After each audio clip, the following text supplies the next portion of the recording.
Okay, so we're gonna do some foam rolling for the lats.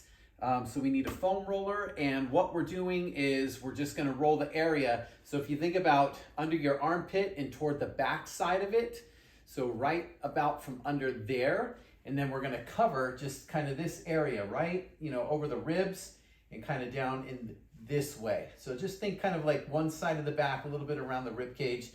That's where we're gonna be covering. So it's a little bit tricky to do this because there's not gonna be a lot of movement you can get. So get the foam roller right down in that kind of like your armpit.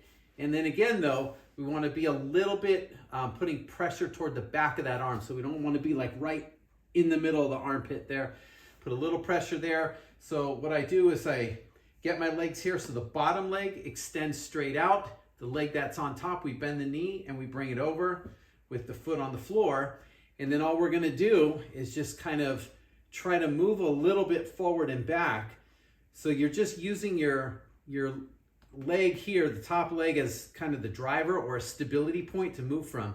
If you notice, the foam roller is only moving maybe about an inch at the most in each direction, okay? So that's how we're gonna do it. And then what we're looking to do is just get as much of that area covered as possible. So if I lift my elbow up, I can move it a little bit more, arms straight out, and you can just play with it.